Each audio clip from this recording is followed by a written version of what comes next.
On peut peut-être commencer la première session. On peut Ouais. commencer la Ouais. première session sur Donc, l'activité physique et c'est adaptée. l'activité physique adaptée par le docteur Philippe Nicou du centre hospitalier Alpes-Léman. Merci beaucoup à lui. Alors, ce ne sera pas le docteur Philippe Nicou. Ah, Tu veux intervenir, c'est ça. Sandra? Vas-y.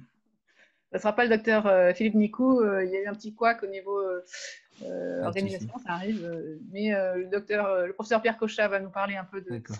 de ça, puisqu'il est multitâche, on va dire, aujourd'hui. Et on aura un témoignage. On aura un témoignage de quelqu'un qui est connecté peut-être déjà. Mais je propose que peut-être Pierre, tu introduises un peu la notion d'activité sportive, d'activité physique. Parce que, voilà, on dit pas sport, on dit activité physique dans les maladies rénales. L'importance, je crois qu'on l'a un peu dit ce matin déjà, mais je pense qu'on peut insister là-dessus. Et puis, je pense qu'on va écouter le témoignage de Jean-Marie Bourcard. Et puis peut-être, on va aussi attendre quelques questions s'il y en a sur le sujet. Oui, donc je vais pas remplacer Philippe Nicou parce que c'est pas possible. Philippe Nicou, en fait, c'est assez amusant. J'en parle quand même parce que c'est quelqu'un qui était depuis la 6e avec moi. Et on a fait nos parcours de néphrologue dans 2 villes différentes sans le savoir. Et on s'est retrouvés néphrologues tous les deux après. Et lui a exercé comme néphrologue à Chamonix. Et donc, il est extrêmement féru en sport de montagne, ski, alpinisme, etc. Et du coup, il s'était beaucoup investi dans ce domaine. Sauf que il avait... Voilà, il n'avait pas vraiment noté la réunion d'aujourd'hui. Et quand on a essayé de le recontacter hier ou avant-hier, il nous a dit que c'était plus possible. Donc, on a été dans une situation un petit peu difficile. Et donc, on va être obligé d'improviser un petit peu. Je vais essayer d'improviser un petit peu avec des propos malgré tout assez simples parce que mes amis néphrologues d'adultes me diront si je me trompe. Mais au niveau de la pédiatrie, il y a une chose qui est certaine, c'est que l'activité physique est très malvenue dans la maladie rénale et j'en suis absolument désespéré, voire agacé. C'est-à-dire qu'il y a quand même une espèce d'idée reçue qui fait que, en gros, quand on est malade, il ne faut pas faire de sport, quelle que soit la maladie, a fortiori l'insuffisance rénale, et que la frontière entre activité physique et sport n'est pas toujours bien faite par les gens, y compris pour les enfants. Peut-être que dans certaines situations, le sport, voire même le sport intensif, sont peut-être pas recommandés, mais l'activité physique, je pense qu'à tous les stades de la maladie rénale, elle doit être recommandée. C'est vraiment une règle d'ordre général. Malheureusement, on a encore des parents qui nous demandent qui nous demandent des certificats contre-indiquant la pratique du sport à l'école, qu'on refuse évidemment. Il n'y a pas de situation, honnêtement, qui empêche la pratique du sport à l'école. C'est jamais du sport très violent.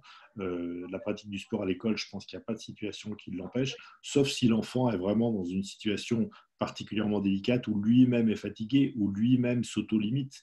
Mais médicalement, anatomiquement parlant, chirurgicalement parlant, à part dans les suites post-greffe vraiment proches, je dirais 2-3 mois après la greffe, où il faut éviter peut-être les risques de contusion du greffon parce qu'il n'a pas encore vraiment trouvé sa place. Les autres situations sont à banaliser le plus possible. Alors, ça, c'est la globalité, c'est la philosophie globale. Après, je pense, et c'est ce que je dis toujours à mes patients, chaque cas est un cas particulier. Il y a un cas particulier qui concerne beaucoup de personnes, qui est la présence d'une fistule. Et c'est vrai que la présence d'une fistule limite certains sports, notamment tous les sports de ballon. Je pense que les sports de ballon sont des sports potentiellement dangereux, mais il y a des gens qui ont peur, par exemple, du ski, et moi je suis dans une région de ski, qui ont peur du ski avec les fistules. Non, parce que c'est vrai qu'il y a un risque possible d'accident, mais combien connaissez-vous de personnes qui ont perdu leur fistule suite à un accident de ski? Je crois qu'il faut voir ça aussi. Donc, globalement, pour toutes ces raisons, les limitations de l'activité physique en général et du sport en particulier, il n'y en a pratiquement pas. Elles sont à voir au cas par cas. Il y a des situations particulières. Il y a celles où il faut recommander du sport. Et notamment, je pense que toutes les corticothérapies, que ce soit pour des maladies qui le justifie ou pour une transplantation. La corticothérapie, comme je l'ai un petit peu dit ce matin, c'est un traitement qui fait fondre les muscles. Hein, c'est un traitement qui déstructure un petit peu le muscle et qui en appauvrit la qualité et la quantité. Et de ce fait-là, il faut absolument essayer de le compenser par une activité physique au moins, par du sport si c'est possible. Les sports qui sont réputés être dangereux. Alors, sur les maladies, quand on exclut la greffe et la dialyse, sur les maladies rénales en tant que telles, j'en vois pas qui soient vraiment à risque. Celles qui pourraient être à risque, c'est notamment chez l'enfant, toutes celles où les enfants transpirent beaucoup et où, quand ils ont des maladies pour lesquelles l'hydratation est importante, peuvent se trouver en situation de déshydratation ou de limite d'hydratation. Dans ce cas-là, d'accord. Dans les autres cas, il reste la dialyse et la transplantation. Pour la transplantation, le fait d'avoir le greffon qui est un petit peu près de la peau, etc., donne peur parfois. Mais il y a quelque temps, on a eu un consensus, je ne sais pas ce qu'il en est des adultes, mais un consensus au niveau de la Société de néphrologie pédiatrique pour dire qu'on ne limitait pas le sport chez les enfants greffés, malgré la présence du greffon abdominal. Quand un enfant reçoit un coup sur son greffon, le greffon, dans sa position abdominale, il est mobile, il peut s'enfoncer, les contusions de greffon, on avait fait une enquête là-dessus. À l'époque, ce n'est pas très récent. Hein. On avait fait une enquête nationale sur les traumatismes de greffon lors d'accidents sportifs. Il y en avait un qui s'était manifesté par une hématurie macroscopique transitoire et il n'y avait pas eu d'autre suite. Alors voilà, on a décidé d'avoir une attitude plutôt rassurante. La Société américaine de néphrologie pédiatrique ne limite pas le sport non plus. Et il reste effectivement le problème de la dialyse, pour lequel la dialyse péritonéale, évidemment, va obliger à limiter beaucoup les sports d'eau, c'est évident. Le reste, a priori, ça dépend du patient. Et l'hémodialyse, je pense qu'il faut se méfier des sports qui peuvent être contondants pour la fistule. Le reste, non. Donc, voilà, je serais intéressant d'avoir vos expériences, positives comme négatives, mais je pense que dans tous les cas, c'est un allié et non pas une activité à éviter. Voilà, donc ça c'est ma vision globale. Après, je pense que c'est peut-être mieux de répondre, peut-être s'il y a des néphrologues adultes qui veulent intervenir, y compris pour notre expérience, modérateur. Ouais. Et puis on laissera peut-être la parole à M. Bourcard et puis à d'autres personnes dans le groupe. Notre expérience chez les adultes, il n'y a effectivement pas de contre-indication, mais même un encouragement après à choisir le bon sport en fonction effectivement de chaque individu. Ce qui avait été un peu regardé, c'était est-ce que ça avait un intérêt d'essayer de conseiller un sport intensif aux patients ou essayer de faire passer le sport pour potentiellement un traitement en tant que tel. Et quand on regarde la littérature, on a l'impression que chez les patients qui ont une activité sportive, on va dire modérée ou raisonnable, faire plus de sport n'est pas forcément associé à de meilleurs pronostic. Donc, en fait, effectivement, il n'y a pas forcément besoin de mettre la pression pour que les gens fassent du sport à haute dose. Et c'est vrai qu'il y a maintenant même des associations qui défendent le sport comme aide, en tout cas, au traitement des pathologies chroniques. Mais c'est effectivement le sport régulier et adapté à chaque personne. Et il n'y a pas de pression à avoir sur une quelconque efficacité ou intensité de l'acte physique. Et après, pour le coup, pour le reste, on est plutôt sur un aspect effectivement très bénéfique qui s'intègre dans une forme aussi d'hygiène de vie générale qu'on défend et qui se doit d'être recherché et qui est plutôt défendu par différentes associations, différentes structures. En tout cas, chez les adultes, c'est la même chose, c'est encouragé pour la majorité des patients. Je regarde et j'entends tout, mais j'ai un problème de prise de courant. Mon ordinateur n'a plus de batterie, donc j'essaie de me brancher. Il y a peut-être d'autres expériences, mais je suis tout à fait de ton avis. Je pense que c'est vrai que c'est du cas par cas, mais globalement, on a un petit peu le même raisonnement, c'est qu'il faut essayer quand même de maintenir l'activité physique à minima et le sport chaque fois que c'est possible. Et on a d'ailleurs, vous le savez, hein, ça c'est peut-être le cas qui illustre le mieux, mais il y a un petit peu partout en France et au niveau national des associations sportives pour les transplantés qui sont très actives. Moi, je suis très fier de dire que j'ai une de nos petites transplantées qui est... On est en train de vous perdre, Pierre. On ne vous entend plus là. C'est bizarre. On a perdu Pierre. Vous entendez là? Non, oui, ça revient.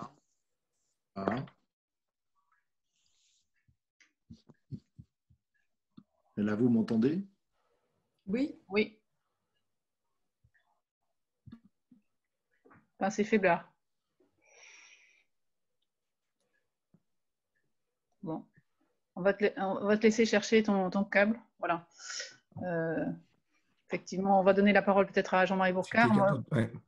À moins que Com ait quelque chose encore. Non, je disais que si quelqu'un d'autre veut prendre la parole sur le Voilà. sujet. Et moi, j'ai une petite expérience. Je ne suis pas très sportive. J'ai été dialysée. Pendant la dialyse, c'était compliqué de faire du sport. La fatigue aidant, mais c'est possible. Et Jean-Marie va vous en parler. Quand on est greffé, c'est bien plus facile. Il y a encore ce problème de fistule, c'est vrai. J'ai vu qu'il y avait maintenant des protections sans les compresser, mais pour garder cette fistule. Et c'est vrai qu'il y a des sports plus faciles et plus doux que d'autres. Voilà.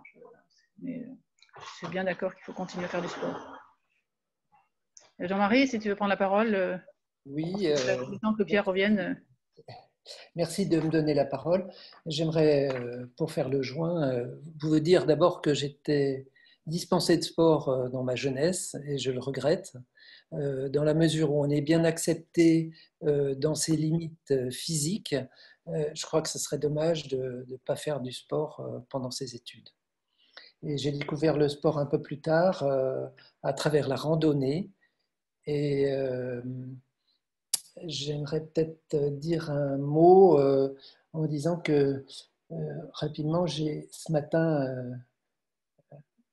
relevé particulièrement une parole dite par le professeur Cochat au sujet du capital santé. Je crois qu'on peut être fourmi, on peut être cigale, on l'est d'ailleurs au niveau de son capital santé alternativement, parce qu'il y a aussi des moments de révolte. Et je trouve que l'éducation thérapeutique rend plus libre car elle permet de gérer sa vie et de décider avec son médecin du traitement qu'on va vivre et du coup mieux assumer. Et que la diététique, avec l'aide de son néphrologue et d'une diététicienne, permet en tout cas déjà de reculer l'événement ultime qui peut être la dialyse ou la greffe. Et moi personnellement, ça m'a permis de pouvoir dialyser pendant 3 ans à raison d'1 fois par semaine. Ce n'est pas forcément un exemple à suivre, mais c'est montrer, ce que je veux montrer par là, dire par là, c'est que la diététique a un réel impact sur notre vie de tous les jours et m'a permis donc de conserver aussi mon travail. Là-dessus, le sport, c'est quand même... le sport, je trouve que quand il est à sa mesure, ça permet de se vider de tous ces stress, de tout ce qui nous encombre et d'être en parfaite harmonie avec la nature, dans la limite du respect de ce qu'on peut faire. Il faut faire un sport à sa mesure.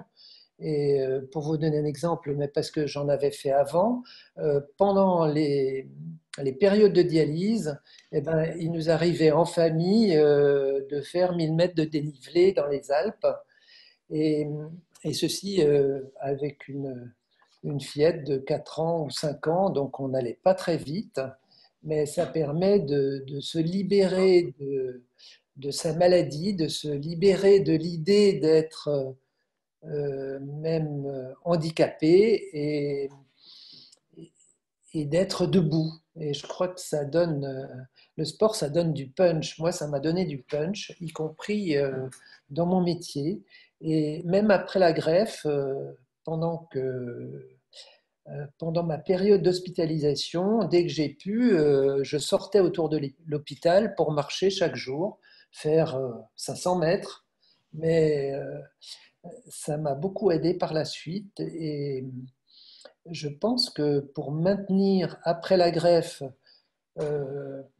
le maximum de potentiel de cette greffe et le maximum de cette durée de greffe, eh ben, le fait de faire du sport, ça diminue l'inflammation. Alors évidemment, si on ne suit pas son traitement, si on ne prend pas d'autres d'autres égards, face à ce qui nous est donné, c'est-à-dire le greffon, ça ne marche pas.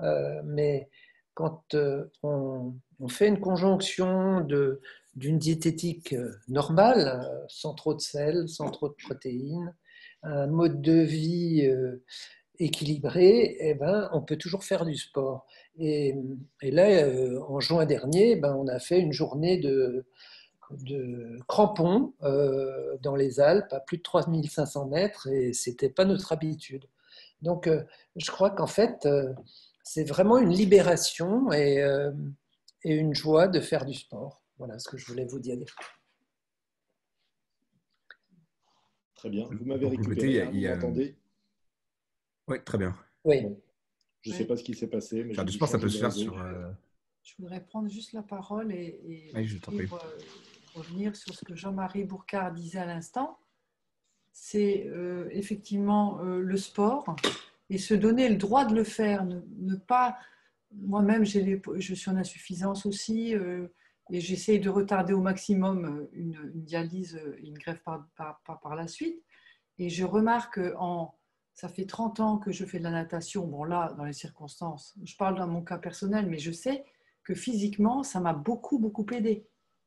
Une alimentation surveillée, oui, effectivement.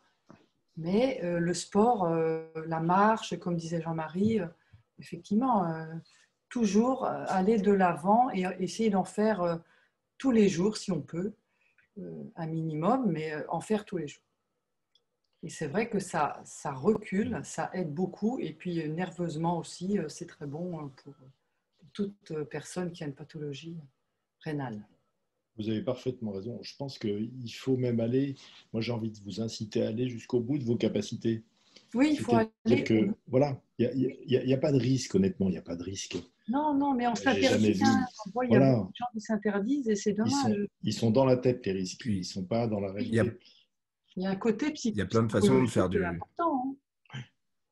Il y a plein de façons de faire du sport, ouais. Et il y a des centres de dialyse, par exemple, qui on propose à leurs patients de faire du vélo pendant la séance de dialyse avec des outils adaptés qu'on peut utiliser à l'hôpital régulièrement.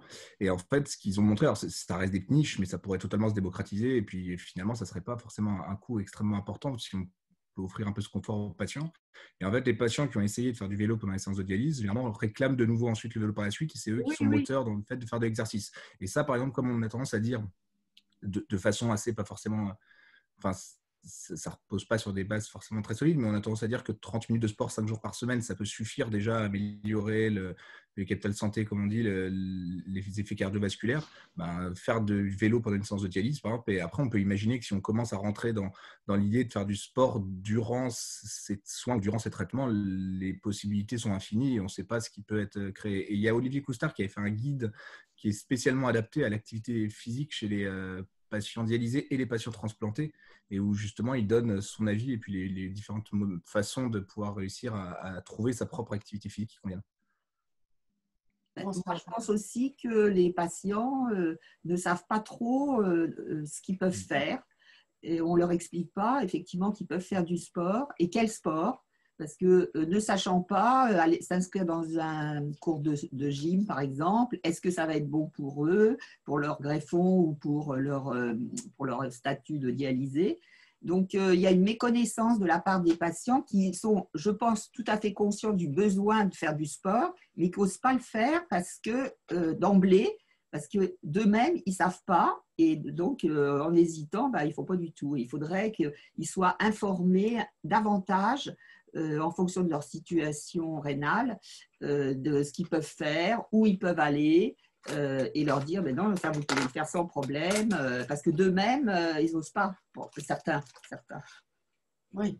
Il y a un problème de quand dira-t-on. Moi, je vous rejoins complètement, parce que c'est un peu un principe de précaution qui est poussé à l'extrême, et quand on ne sait pas, on ne fait pas. Je pense que là, ça ne doit pas s'appliquer, et malheureusement, je pense que les gens malades, entre guillemets, se disent ça entre eux, alors que les maladies ne sont pas du tout les mêmes, et ce n'est pas très sympa pour nos collègues généralistes, mais je pense qu'il y a pas mal de médecins de famille qui, ne sachant pas, ça rejoint un petit peu les propos que tenait Christian Combe ce matin sur le rôle du généraliste, ne sachant pas, et par prudence, vont limiter l'activité physique. Et ça, en fait, c'est délétère. Moi, c'est vrai que souvent, en tout cas chez l'enfant, les limitations d'activité sont venues des médecins traitants, qui disaient ouais, vaut mieux pas, ça peut le fatiguer, machin, etc. Et en fait, non, pas du tout. Ouais.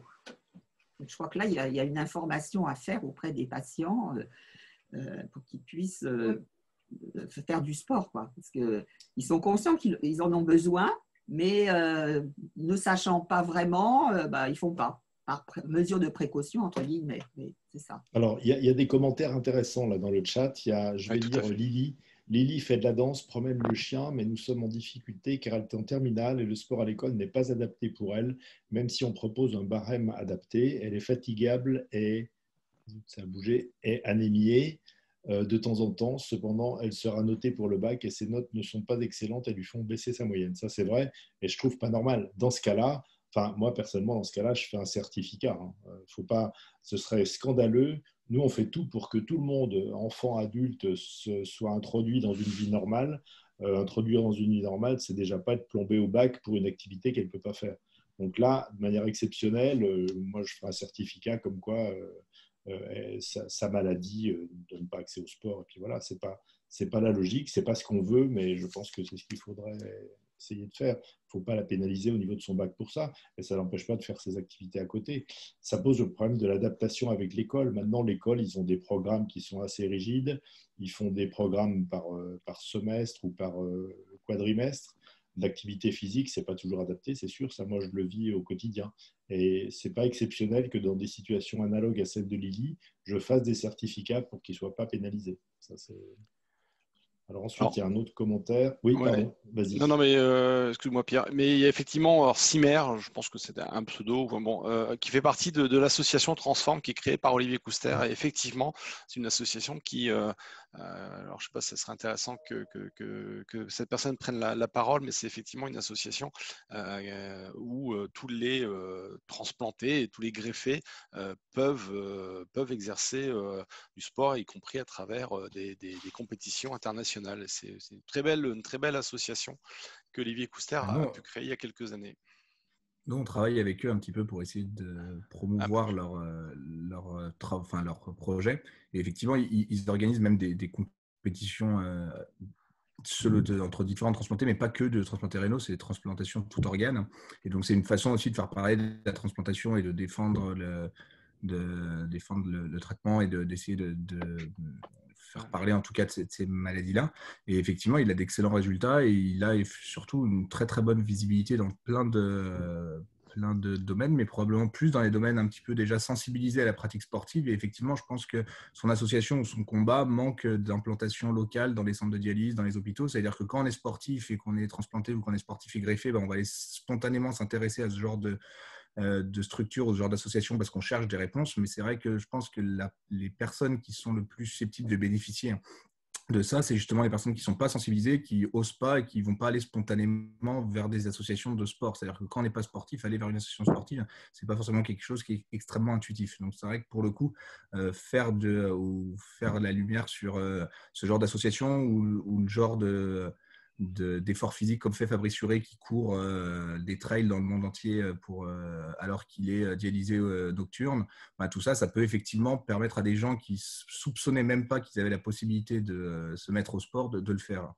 Alors, cette personne Cimer, j'ai autorisé donc à prendre la parole si vous voulez intervenir. Monsieur, madame, je ne sais pas. Oui, bonjour, vous m'entendez? Bonjour, c'est monsieur, bonjour. Oui, c'est monsieur, je m'appelle Pascal Cimer, c'est pas du tout D'accord, pardon, excusez-moi. C'est pas grave. Donc, effectivement, moi, je vais avoir 57 ans bientôt, j'ai été greffé en 2013, donc je bénéficie d'une greffe rénale. Je suis soigné à l'hôpital Necker et pour l'instant, les choses se passent du mieux possible. Je suis très, très content du suivi médical dont je bénéficie. Effectivement, donc, je fais partie de cette association depuis maintenant quelques temps. Je fais même partie du conseil d'administration depuis 1 an. J'ai eu l'occasion de participer aux Jeux nationaux des transplantés dialysés qui sont organisés par l'association. Et donc, l'objet de l'association est effectivement de promouvoir la greffe et le don d'organes par la promotion du sport pour toutes les personnes dialysées, transplantées. Et donc, on a aussi bien des cyclistes, des joueurs de badminton, des joueurs de bowling, des joueurs de pétanque, des gens qui font de l'athlétisme. Donc, et des pratiques qui vont qui couvrent toute la courbe des niveaux, quoi. On a des gens qui font ça de façon très, très sérieuse, et puis on a des gens qui font ça à un niveau nettement moindre, mais qui pour autant sont tout aussi importants pour la promotion de la greffe et de la réussite de la greffe. Donc, j'ai même eu la chance, moi, de participer aux Jeux mondiaux des transplantés qui se sont déroulés à Newcastle en 2019, et je peux vous dire qu'il y a chez certains athlètes, notamment les Anglais, un niveau de performance qui m'a absolument bluffé, parce que dans beaucoup de cas, on a des gens qui sont d'anciens sportifs de haut niveau et qui, après leur greffe, reprennent une activité sportive et obtiennent des résultats qui sont qui sont impressionnants, quoi, vraiment. Donc, c'est ouvert à tous les niveaux, et c'est effectivement, sur le plan personnel, physique, c'est assez. On revit, quoi. C'est-à-dire qu'on se rend vraiment compte que grâce à cette greffe, on retrouve une capacité physique qu'on pensait avoir oubliée. Voilà. Et moi, j'avoue que moi, je fais du vélo depuis que je suis greffé. J'ai jamais eu autant envie de faire du vélo. C'est vraiment quelque chose qui. Et si vraiment je pouvais plus en faire, là, j'avoue que je prendrais un sacré coup au moral, quoi. Donc voilà. Donc effectivement, nous, on essaye d'encourager tous les greffés à franchir le pas, tous les dialysés à franchir le pas, et surtout les rassurer pour leur dire que ce qui compte, c'est absolument pas le niveau de performance. On s'en fout complètement. On a des médailles, mais bon, ce sont des médailles en chocolat. Voilà, hein, c'est vraiment pas le but. Le but. Attention au chocolat. Hein. Oui, en plus, attention au chocolat. Donc, le but est vraiment de promouvoir la greffe et de sensibiliser au don d'organes, quoi. Voilà, je pourrais en parler encore, vous dire plein de choses, mais effectivement, moi, je suis très, très heureux de pouvoir continuer à.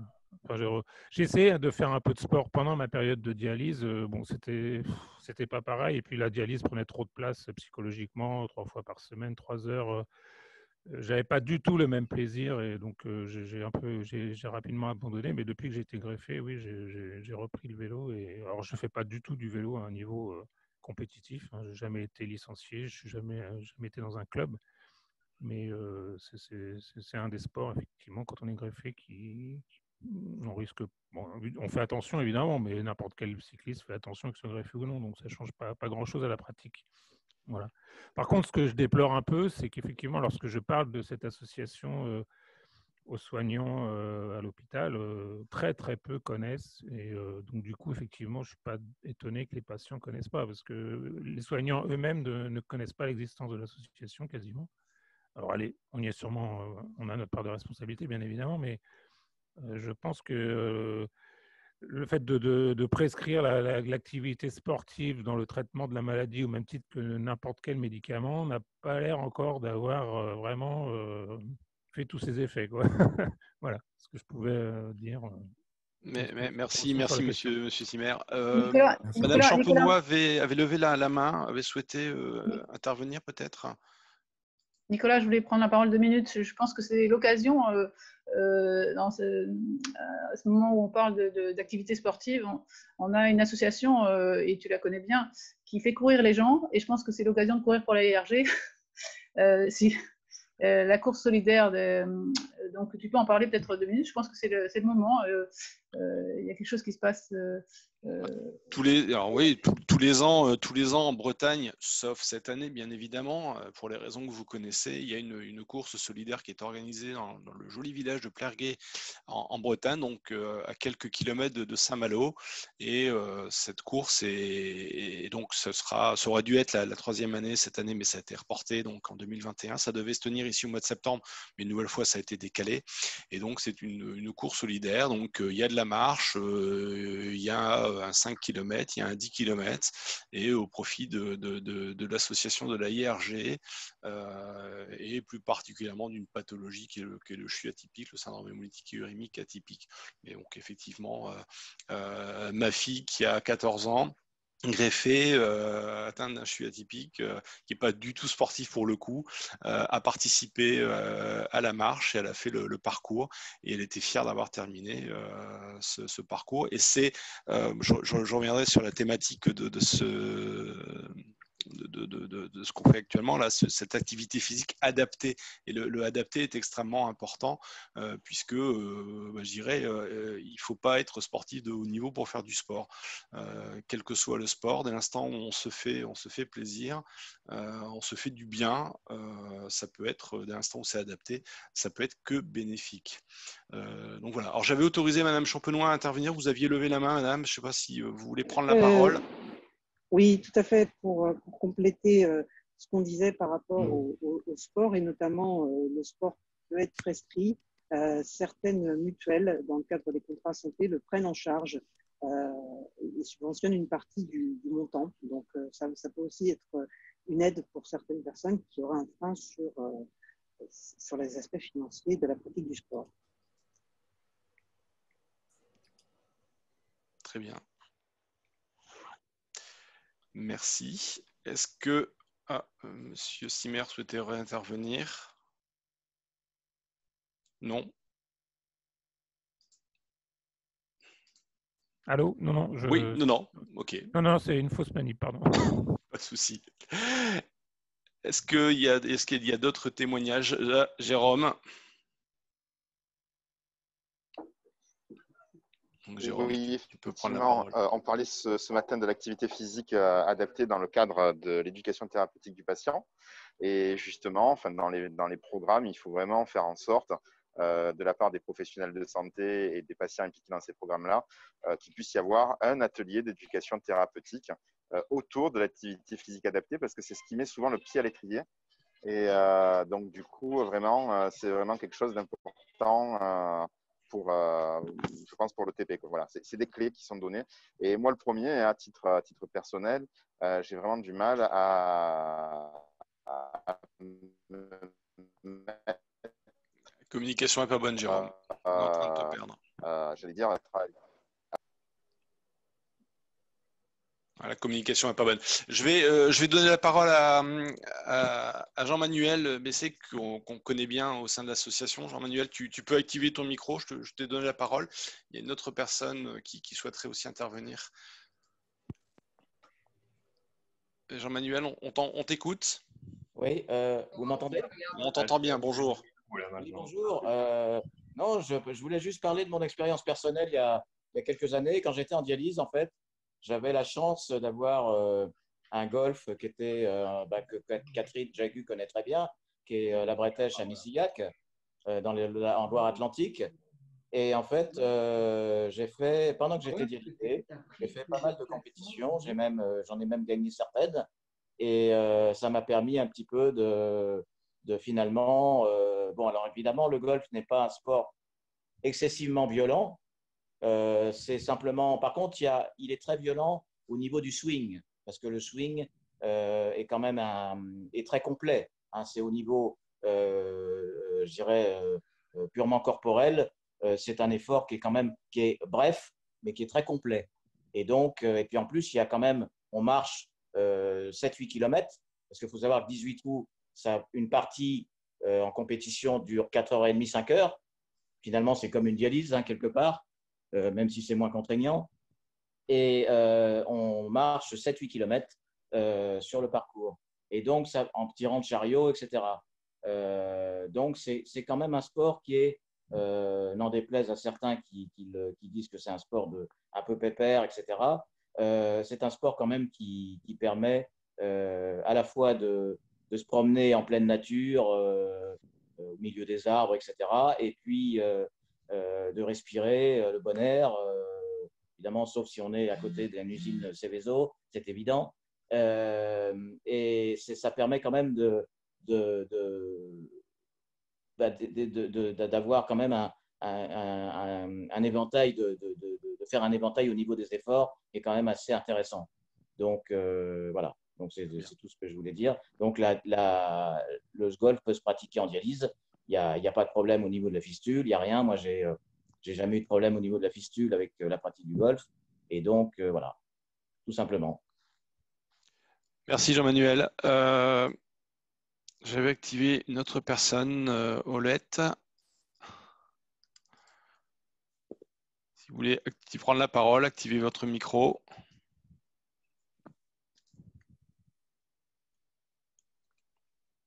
Bon, personne ne souhaite pas intervenir. Est-ce qu'il y a d'autres… Il y a plusieurs messages là, Nicolas, qui faisaient état d'une insuffisance de communication sur le sujet. Et ça, c'est vrai. Je crois que c'est vrai. La personne qui a parlé pour Transform, je la rejoins tout à fait. Moi, je suis intervenu plusieurs fois pour Transform. Ils ont du mal à se faire connaître. Ils mettent des affiches et tout, mais c'est vrai que ça ne suffit pas. Peut-être qu'il faut davantage utiliser les réseaux sociaux ou peut-être demander un support à certains centres de dialyse, à certains hôpitaux, je ne sais pas. Mais c'est vrai que les gens découvrent souvent cette association en étant mécontents de ne pas l'avoir connue plus tôt.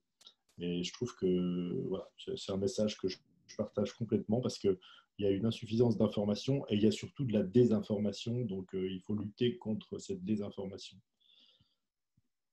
Et peut-être que l'AIRG pourrait se rapprocher de Transform pour faire une action commune. Je ne sais pas laquelle, mais c'est vraiment important. Message bien reçu, Pierre. Ouais, sur le plan médical, je crois je ne connais pas un médecin qui ne partage pas ce point de vue, quoi. On est tous à fond pour ça.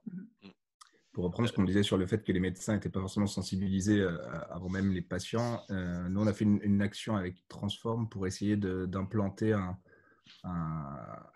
relais, on va dire un référent local sur la problématique chez les jeunes néphrologues et essayer d'avoir dans chaque ville un jeune néphrologue qui peut être en relation privilégiée avec Transform, mais avec d'autres interlocuteurs aussi, pour essayer justement de faire le relais vers les autres médecins qui ne seraient pas forcément sensibilisés. On galère encore un petit peu à trouver des relais dans chaque ville, mais en tout cas, ça reste un objectif d'essayer d'avoir au moins un médecin sensibilisé à la problématique qui pourrait faire le relais de ces opinions auprès des autres médecins. Très bien, ça. Très bien. Je pense que M. et Mme Olette voulaient intervenir une nouvelle fois. Je vous ai… Oui, vous m'entendez? On vous entend, bonjour. Voilà, ouais, c'est pour un témoignage personnel. Donc, pour dire que la greffe permet de rétablir les performances d'avant-greffe. Donc, je joue au tennis depuis tout jeune. Et avant mes problèmes de santé rénaux, j'étais classé 30 à mes 18 ans. Après, j'ai un syndrome d'Alport, donc j'ai été en dialyse à 24 ans. J'ai été greffé une première fois à 26-27 ans, ça a duré 15 ans. Après, j'ai été greffé une deuxième fois en 2004. Là, ça fait 16 ans, la greffe se porte bien.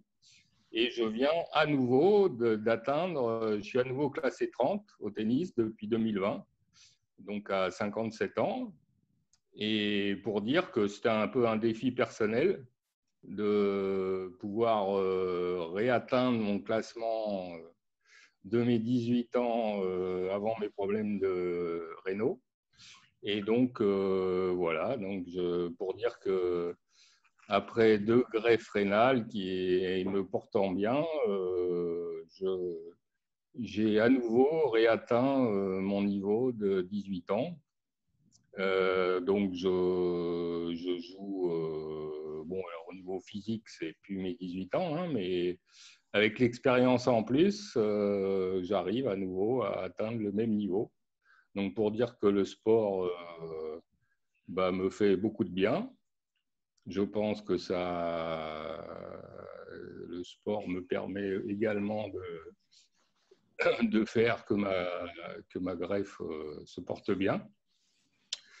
Et à tout niveau, au niveau intellectuel et physique, tout ça pour dire que le sport, effectivement, faut pas… Bon, alors effectivement, quand j'arrive au 3e set et que je suis épuisé, je me dis peut-être que c'est peut-être pas très bon pour mon greffon, mais j'en sais rien en fait. Et bon, après, je gagne ou je perds, mais peu importe. Ça fait partie de mon équilibre et de ma bonne santé, quoi. Voilà, c'est juste un témoignage personnel. Merci et bravo. Et je vous rassure, votre greffon, il s'en porte pas plus mal. Promis. Très bien. Bah, tant mieux. Merci beaucoup. Je vais rajouter un mot. Ah oui, Jean-Marie. Dans une maladie chronique, le moral est énorme sur la façon, enfin ça motive et ça conditionne des tas de choses. Et le fait de faire du sport, c'est aussi retrouver le moral et retrouver de la combativité face à sa maladie. Et donc être plus debout et choisir sa vie. Voilà. Tout à fait. Nos amis modérateurs, il est 14h47. On est dans le timing. Nathalie, je te laisse reprendre la main. Le micro.